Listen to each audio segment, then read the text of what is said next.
Muy bien. Ahora sí, vamos a comenzar esta segunda parte del seminario del día de hoy. Vamos a comenzar con lo que dejamos en la primera parte, que era conversar acerca de qué significa ser evangélico.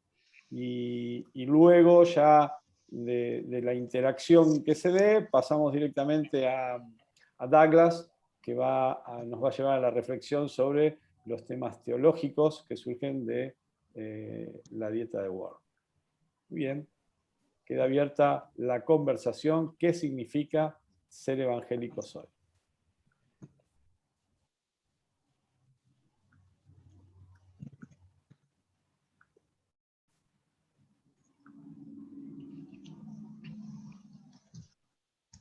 Douglas, me parece que venimos del break, todavía estamos con los budines y los mates. Me parece que... Creo que Osvaldo quería hablar, lo que pasa es que me parece que está muteado. Ah, ok. A ver.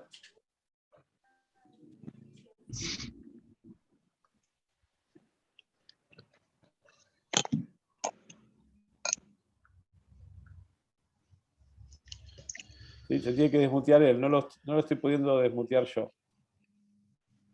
Se tiene que desmutear desde su dispositivo. Creo que no está muteado. Osvaldo sí está muteado. Ah, perdón, Osvaldo sí, pensé que decían Douglas. Perdón. Hola, hola. Ahí estás, Osvaldo, te escuchamos. Sí, ¿cómo andás?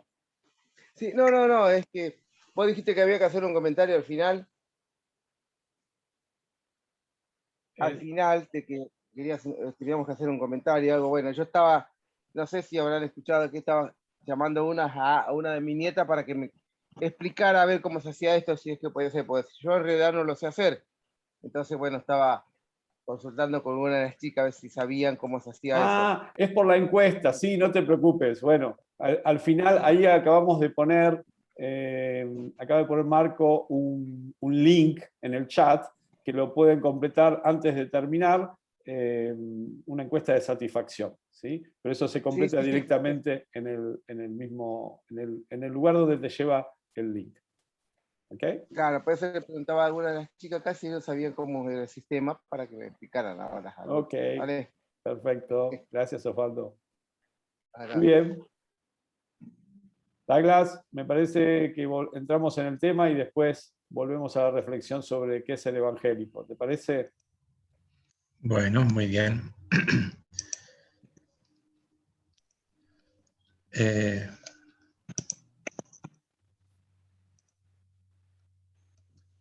Bueno, agradezco a Paul por su muy buena presentación en la primera parte, nos dio un trasfondo muy interesante a cómo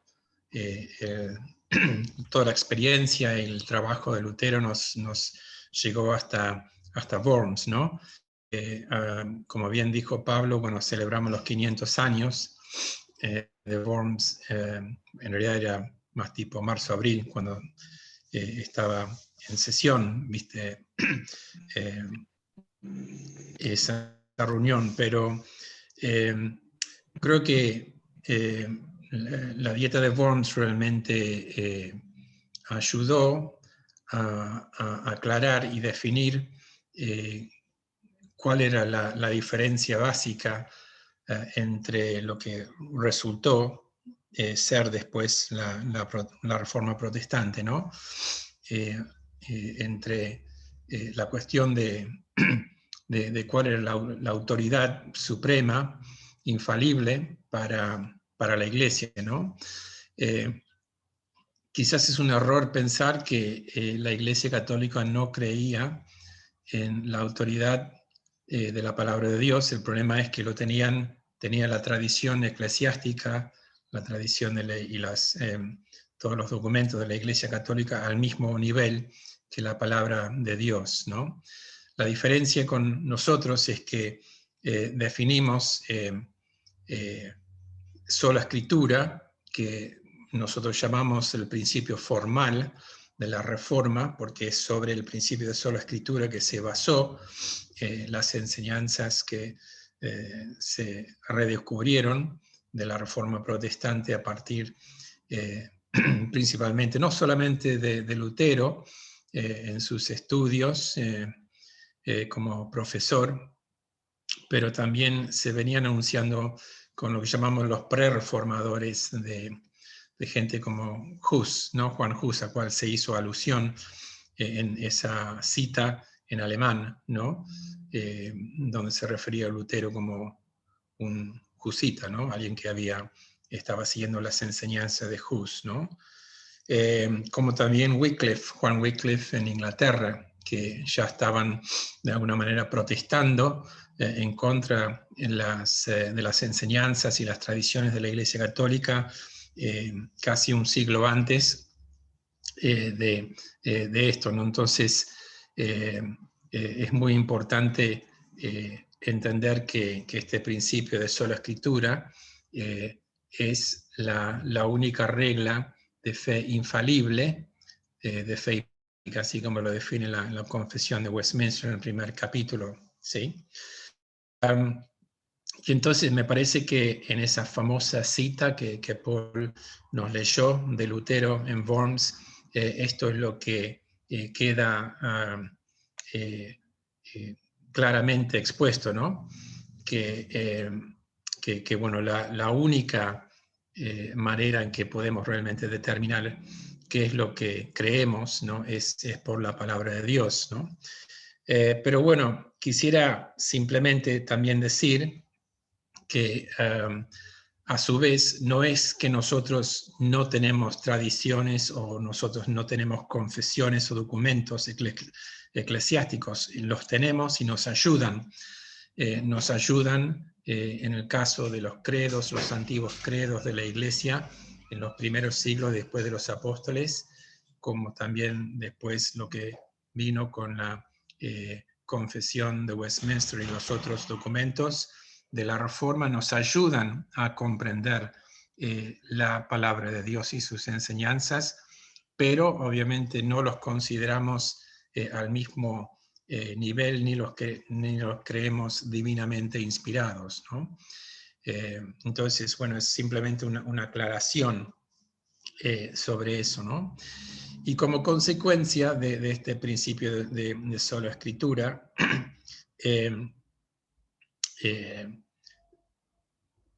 también vamos a ver otros temas que me parece muy relevante pensando en el contexto actual de la Iglesia moderna, la Iglesia en todo el mundo, ¿no? En particular a lo que se llama la Iglesia evangélica en todo el mundo. Se estaba proponiendo si era necesaria una segunda reforma. Bueno, es interesante que en 1996 se escribió un documento llamado la Declaración de Cambridge, ¿sí? O Cambridge, como se pronuncia acá, que fue escrito por la Asociación de los Evangélicos Confesantes, ¿no? Creo que ahora tiene que ver, es lo que se llama la Coalición por el Evangelio, ¿no? Que es una sociedad, ¿viste?, de pastores evangélicos reformados que necesitan que con este documento lo que ellos hicieron era reafirmar los 5 solas de la Reforma, pero no aplicado a los problemas y las discrepancias que tenían los reformadores con la Iglesia Católica, sino con lo que ahora son las discrepancias y la falta de base bíblica por lo que sucede en la Iglesia evangélica hoy en día. Por eso, es por ese motivo que pensé que sería interesante hablar para ver qué es lo que creemos cuando decimos ser evangélicos. El término evangélico surgió precisamente como un sobrenombre para los seguidores de Lutero, ¿no? Creo que fue la reina Elizabeth I de Inglaterra que le puso ese sobrenombre a los seguidores de Lutero. Pero bueno, yo no estoy seguro, y la verdad que discrepo con lo que pasa muchas veces hoy en día por lo que se define como evangélico, ¿sí? Y por eso me parece que es importante hablarlo, sea acá o en otro momento, ¿no? Pero bueno, los otros temas me parece que va a surgir a través de lo que Lutero declaró en Worms, ¿no? Es no solamente que este principio de sola escritura, pero bueno, también pensar en que la palabra de Dios, la Biblia, no solamente es plenamente inspirado por Dios, ¿no? Sino que tiene autoridad sobre la vida de la iglesia, ¿no? Por encima de lo que puede decir un pastor, un obispo o lo que fuera, ¿no? Y me parece que eso hoy en día está muy en juego, ¿no? En muchas partes de las iglesias, por decirlo de una manera, evangélicas. Y por eso el tema de vivir como creyentes, como hijos de Dios y como iglesias bajo la autoridad de la palabra de Dios, bueno, me parece que eso es algo que está en juego hoy en día, incluso.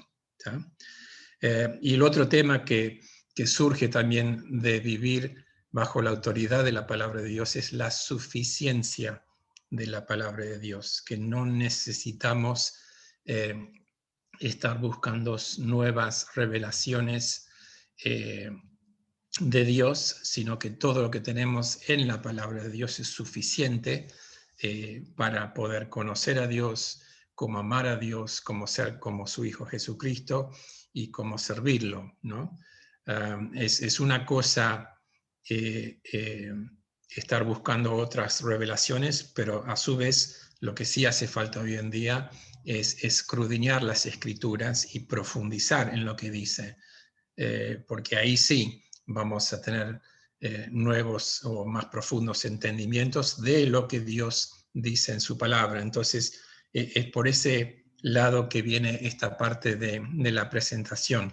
Habría otros temas a tocar que surgen de sola escritura y después al final, espero ir bastante rápido para que podamos en la última sección hablar entre todos cuál es la aplicación de este principio de sola escritura. Simplemente para esclarecer muy brevemente el tema del canon y de la inspiración de las escrituras, ¿no? En los últimos años, 20, 30 años, han surgido muchos interrogantes por temas, ¿viste? De nuevos evangelios que surgieron, por ejemplo, el evangelio de Judas, que era todo un furor hace unos 10, 15 años atrás, el evangelio de Tomás, ¿no? Y otros evangelios que fueron escritos, y es pensar que solamente los 4 evangelios son los únicos que fueron escritos, se escribió más evangelios, ¿no?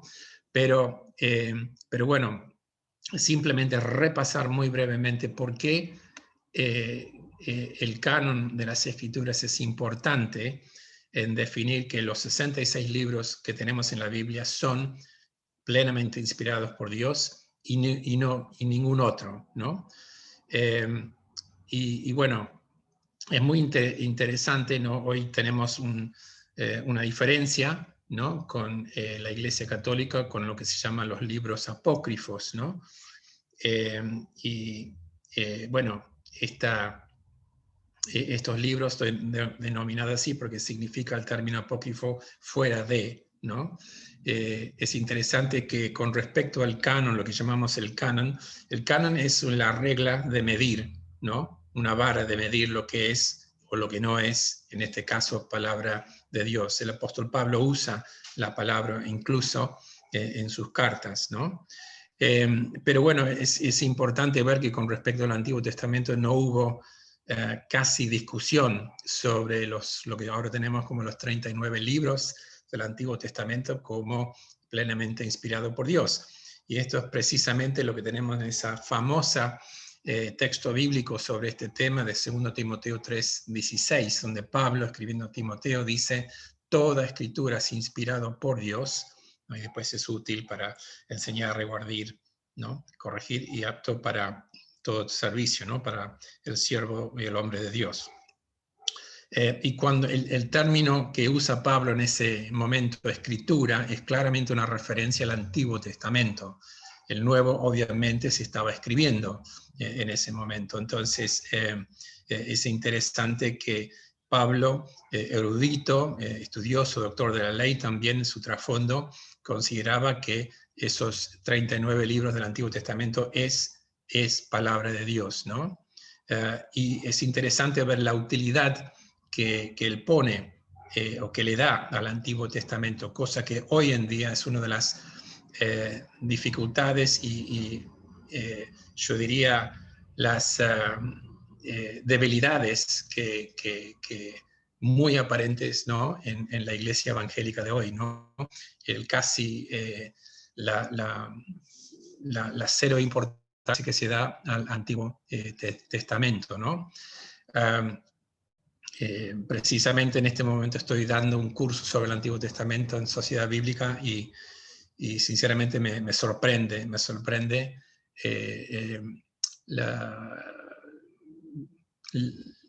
no de los estudiantes, pero de otras personas, ¿no? El poco valor que le dan al Antiguo Testamento, ¿no? Desde ya, sin el Antiguo no podríamos entender el Nuevo, ¿no? Entonces es muy importante eso como un tema. Pero bueno, volviendo a este tema, los libros apócrifos, estos libros, libros de Macabeos, ¿no? De Judith y de otros escritos entre el tiempo, esos 400 años antes de la venida de Cristo, ¿no? Pero es interesante ver que estos libros nunca fueron considerados, incluso por los judíos, como libros canónicos, ¿no? Estos libros nunca fueron citados por Jesús, ¿no? Y la mayoría de los padres de la iglesia no los consideraban inspirados. Como ya vimos, no aparecían en el antiguo canon judío. Y por último, la calidad inferior de estos escritos, ¿no? Hay enseñanzas falsas que no condice con el resto de la enseñanza bíblica en el Antiguo y el Nuevo Testamento, entonces nunca fueron considerados como inspirados por Dios, ¿sí? Lo que es mucho más interesante ver es cómo se formó el canon del Nuevo Testamento, ¿no? Que bueno, todo andaba bien hasta que había un obispo que se llamaba Marción, que empezó a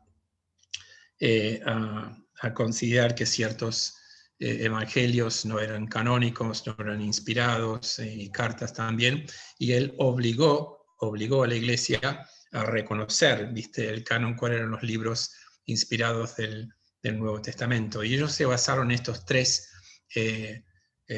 criterios, básicamente. Necesitaba cada libro una autoría o aval apostólica, ¿sí? Uno piensa, por ejemplo, ¿por qué tenemos Marcos, que no fue apóstol? ¿Por qué tenemos Lucas, que tampoco fue apóstol? Bueno, ambos tenían el aval, en el caso de Marcos, Pedro, quien fue la fuente principal de Marcos para su evangelio, y Pablo también fuente ahí para Lucas, ¿no? En segundo lugar, debieron ser recibidos como autoritativos por la iglesia primitiva, ¿sí? Y en tercer lugar, deberían estar en armonía con los libros sobre el cual no había dudas. Ahora, esto es importante porque en ese momento, cuando se empezó a debatir este tema, había algunos libros que estaban en el canon, supuestamente del Nuevo Testamento, que ahora no están, y había algunos libros, por ejemplo, la Carta a los Hebreos, que no estaba en el canon, que después sí fue insertado en el canon. Entonces, esto fue un debate sumamente importante para entender por qué tenemos los libros que tenemos, y estos solamente, ¿no? Entonces, creemos después que el canon se cerró, ¿no?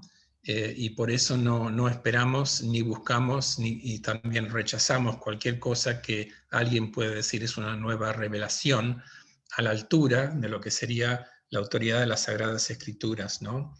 De cualquier líder, ¿no? Pero por eso estos son temas que son importantes de repasar o conocer, si alguna vez no tuvimos la oportunidad de leer acerca de ellos o estudiarlo. Es un tema fundamental, ¿sí? Pasando también al tema de la inspiración, que esto es un tema sobre el cual hubo muchísimo debate en el siglo XX, ¿no? A fines del siglo XIX, con la injerencia de la teología liberal, ¿no?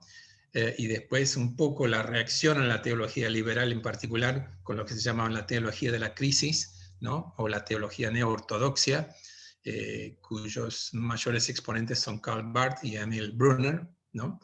En el caso de Barth, él llamaba a la Biblia diciendo que contiene la palabra de Dios, mientras que nosotros afirmamos que la Biblia es la palabra de Dios, ¿no?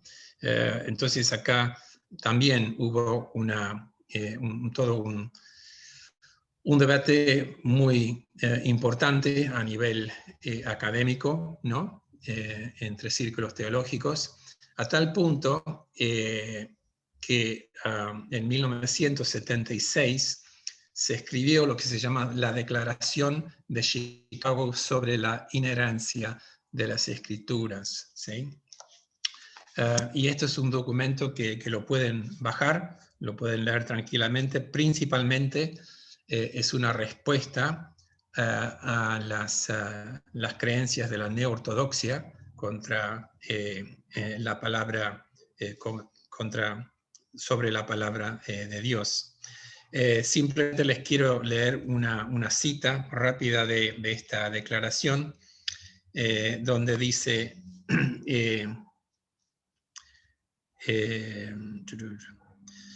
siendo completa y verbalmente dadas por Dios, las Escrituras son sin error o falta en todas sus enseñanzas, tanto en lo que declaran acerca de los actos de creación de Dios, acerca de los eventos de la historia del mundo, acerca de su propio origen literario bajo la dirección de Dios, como en su testimonio de la gracia redentora de Dios en la vida de cada persona, ¿sí? El punto ahí es que, bueno, en particular los primeros capítulos de Génesis, algunos teólogos neoortodoxos los consideraban como saga, como leyenda, ¿no? No históricos, que para nuestra teología reformada es importante considerar lo histórico cuando pensamos en el paralelo entre Adán y Cristo, que Pablo traza en Romanos 5, del 12 al 20, y también de nuevo en 1 Corintios 15, 22 y 23, y 45 a 49. Para nosotros es fundamental con respecto a lo que sucedió en la caída, que fue un hecho histórico, ¿no? Y que como consecuencia de esa caída, las consecuencias del primer pecado de Adán fueron imputados a toda la humanidad, ¿sí? Entonces, claramente eso afecta nuestra consideración de cómo expresamos o cómo nos acercamos a una explicación de las consecuencias de la caída y, por supuesto, entonces, cómo fue necesario la encarnación del Hijo de Dios para venir como el último Adán, ¿no? Para que por su obediencia perfecta después ofrecerse como sacrificio expiatorio en la cruz, ¿sí? Pero bueno, es muy importante poder leer estos documentos que sirven para explicar la importancia de lo que sería, llamamos, la inerrancia de las Escrituras, que la Biblia es sin error en los escritos originales, que ya no tenemos, ¿no?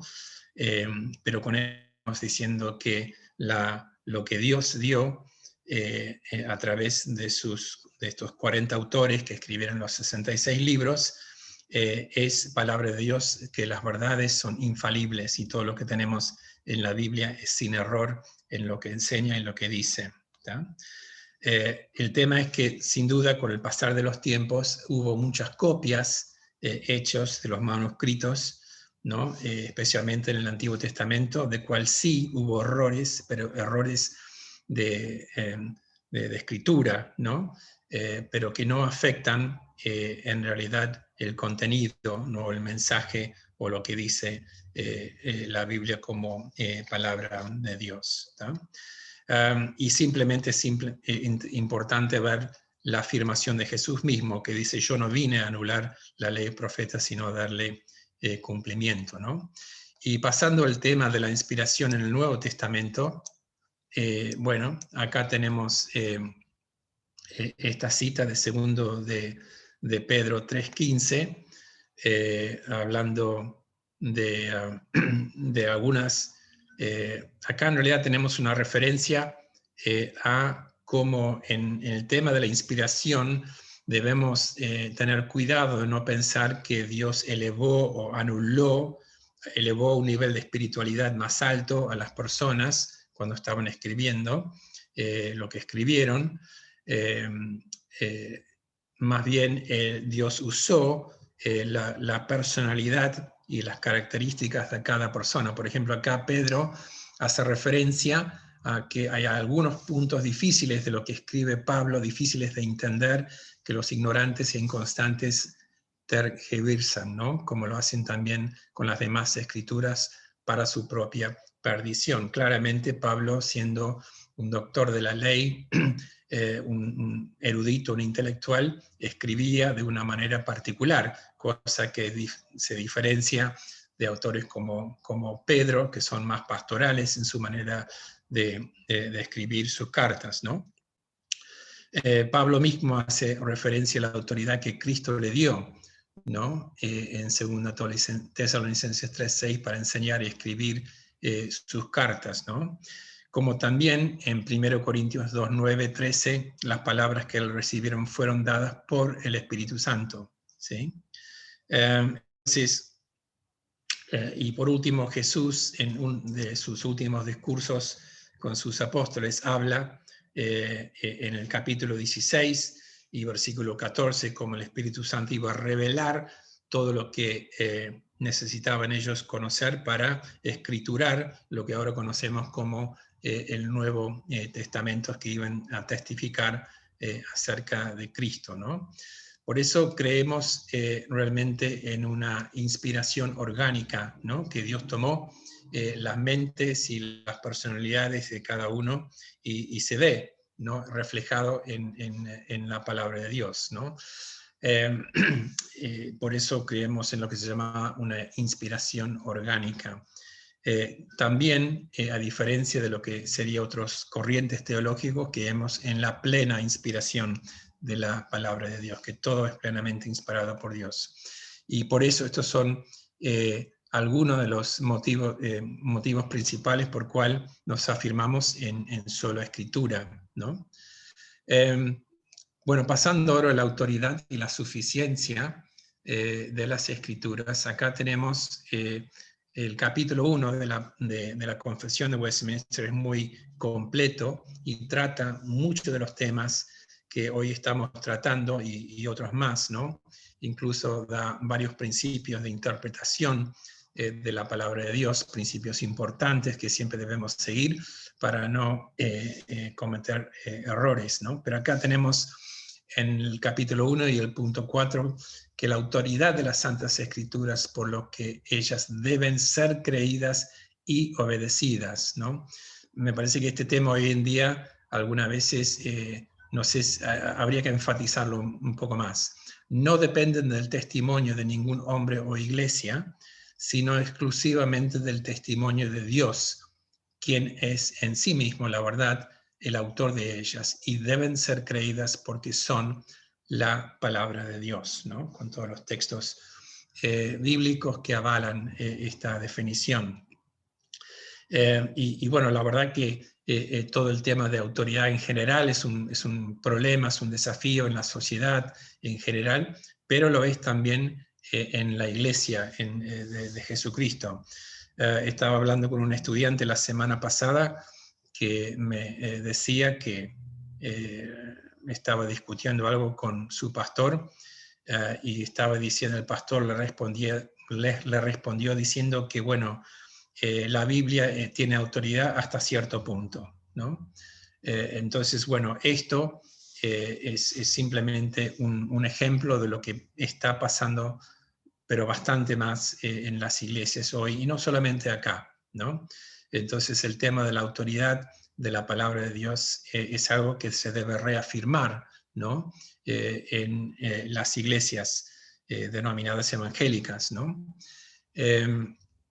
Porque la verdad que muchas veces si tuviéramos que comparar lo que nosotros creemos de la vida, de Dios, de qué es el Evangelio, por ejemplo, ¿no? Ahí en la primera sesión se mencionó personas que pasaron por iglesias del Evangelio de la Prosperidad, por ejemplo, ¿no? Entonces es importante poder estar tan empapados en las Escrituras que podemos tener la capacidad de filtrar lo que se dice ser palabra de Dios y lo que se cree ser palabra de Dios con lo que realmente es la palabra de Dios y dice la palabra de Dios, ¿no? Por eso tenemos en la palabra de Dios el mandato de escudriñar las Escrituras, ¿no? Es cierto que no debemos estar buscando nuevas revelaciones, pero por otra parte es importante que la iglesia vuelva a un estudio y un estudio profundo, no para ser erudito, saber mucho, ¿no? Porque Pablo condena esa actitud con respecto al conocimiento, pero sí hay mucho más que nosotros podemos conocer acerca de Dios, acerca de quiénes somos en Cristo, de lo que Él quiere hacer por nosotros, ¿no? Y a través de nosotros. Pero bueno, se necesita tiempo, se necesita priorizar, ¿no? El estudio de la palabra de Dios, ¿no? Porque es a través de la palabra que Dios nos habla y que el Espíritu Santo también actúa, ¿no? Siendo el Espíritu Santo, por decirlo de una manera, el autor o por lo menos el editor general de las Escrituras, que tomó estos 40 autores a lo largo de 1500 años para tener esta colección de 66 libros que llamamos la Biblia, ¿no? La palabra de Dios. Y acá otro tema que puede estar siendo muy cuestionado en la iglesia es la validez hoy en día de la Biblia, escritos por lo menos con respecto al Antiguo Testamento ya más de 4.000 años atrás, ¿no? ¿Cómo nos relacionamos teniendo una distancia tan larga, tan para atrás, con otra cultura, ¿viste? Otra manera de pensar, otro idioma, ¿no? Y qué pertinencia tiene para nosotros hoy en día, ¿no? Pero bueno, sabemos que el Antiguo Testamento no simplemente escribió acerca de cosas que pasaron hace mucho tiempo atrás, sino que era una preparación y era una revelación progresiva hacia el tiempo cuando iba a venir Jesucristo, que es el epicentro de la palabra de Dios, ¿no? Y que Él es el que cumplió todos los tipos, los sacrificios, los pactos, las promesas se cumplen en Él, ¿no? Pero tenemos incluso el testimonio del Antiguo Testamento de Pablo en el Nuevo Testamento que, por ejemplo, Dios reveló de antemano a Abraham el Evangelio, ¿no? Y por eso sabemos que el Evangelio, la salvación siempre ha sido la misma, ¿no? Antes y después de Jesucristo, y que incluso también la enseñanza ética estipulada en los 10 mandamientos es válido para nosotros hoy, ¿no? Es la base de nuestra enseñanza ética. Es cierto que la ley ceremonial y la ley, los sacrificios ya cumplieron su función cuando vinieron Jesús, pero la ley ética, la ley moral sigue vigente, ¿no? Este es otro tema que, bueno, uno se sorprendería saber que es muy cuestionado, incluso en iglesias evangélicas hoy en día. Por eso tenía tantas ganas de hablar del tema, ¿no? Por eso el Antiguo y Nuevo Testamento juntos nos preparan para conocer Cristo en su plenitud, ¿no? Y cómo Él cumplió todo lo que fue predicho por Él, así como le dijo a los discípulos en el camino a Emaús, ¿no? Cuando empezó a explicarles desde Moisés y los profetas, un término judío para hablar de todo el Antiguo Testamento, ¿no? Entonces le dio como una mini curso de teología bíblica, ¿no? Con el desarrollo desde Génesis hasta Malaquías, ¿no? De cómo todo lo que fue escrito en el Antiguo Testamento se fue cumpliendo en Cristo, ¿no? Y por eso la palabra de Dios creemos que es no solamente pleno e inspirado, sino que útil en todo momento, en toda época, para nosotros, ¿sí? Justamente en nuestra iglesia, en Olivo Centro, estamos haciendo un estudio sobre el Apocalipsis, ¿no? Que muchos creyentes piensan que es un libro solamente que habla acerca de lo que va a suceder justo antes de la segunda venida, ¿no? Sin embargo, podemos ver de cómo fue escrito el Apocalipsis, que tenía mucha relevancia para los creyentes que estaban sufriendo persecución bajo dominicano, ¿no? en ese momento, pero que sí siempre ha tenido relevancia y ha sido de mucha nutrición espiritual para los creyentes en todas las épocas y lo sigue siendo hoy, ¿no? También. Entonces, bueno, es muy importante tener presente todo esto, creyendo, bueno, en el canon de las Escrituras, por qué tenemos estos 66 libros que son plenamente inspirados por Dios, es la palabra de Dios, ¿no? Y Dios obra en nosotros y trabaja en nosotros por medio de su Espíritu a través de su palabra, nos transforma, nos edifica, nos convence de pecado, nos renueva espiritualmente. Todo lo que nosotros necesitamos saber para cómo vivir una vida que agrada a Dios y lo glorifica, lo encontramos en la palabra de Dios. Y por eso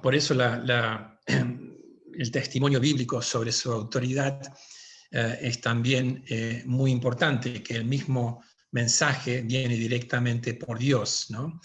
Entonces, tenemos que tener cuidado con la actitud que tenemos, ¿no? De ponernos por encima de la palabra de Dios y exigirle pruebas, ¿no? Si nosotros queremos, nos acercamos humildemente a la palabra de Dios y nos ponemos bajo su autoridad, ¿no? Entonces no lo vamos a recibir, no lo vamos a resistir, sino que vamos a permitir que el mensaje de la palabra de Dios, la palabra de Dios permea en nuestros corazones, en nuestras mentes, y usado por el Espíritu Santo para transformarnos, santificarnos y conformarnos al mensaje, a la imagen de Cristo. En el Antiguo Testamento, bueno, sabemos cómo los profetas declaraban sus mensajes diciendo, así dice el Señor, ¿no? Ellos entendieron que lo que ellos pusieron no era un mensaje que originó con ellos, sino que fueron llamados directamente por Dios para escriturar y por dar el mensaje de Dios y las palabras de Dios al pueblo al cual ellos estaban dirigidos, ¿no? Y también los apóstoles no tenían dudas, ¿no? Sobre esto, ¿no? Que ellos estaban escriturando lo que el Espíritu Santo les estaba revelando, ¿sí? Por eso llegamos al tema de la suficiencia, ¿no? De las Escrituras, ¿no? Algunas veces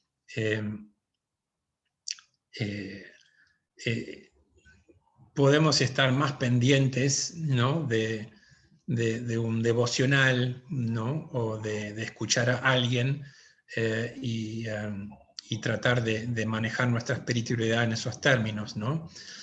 Pero si realmente indagamos, estudiamos, escudriñamos la palabra de Dios, tanto en el Antiguo como en el Nuevo Testamento, vamos a ver que, como dice acá en la Confesión de Westminster, en el primer capítulo, punto 6, que dice el consejo completo de Dios, tocante a todas las cosas necesarias para su propia gloria y para la salvación, fe y vida del hombre, están expresamente expuestos en las Escrituras, o se puede deducir de ellas por buena y necesaria consecuencia. Y a esta revelación de su voluntad nada ha de añadirse ni por nuevas revelaciones del Espíritu, ni por las tradiciones de los hombres, ¿sí? Y simplemente, bueno, hay en muchas partes la Biblia es clara, es muy claro, tenemos mandatos, instrucción, no en la palabra de Dios, pero hay algunos temas donde la Biblia no habla específicamente sobre ellas, ¿no?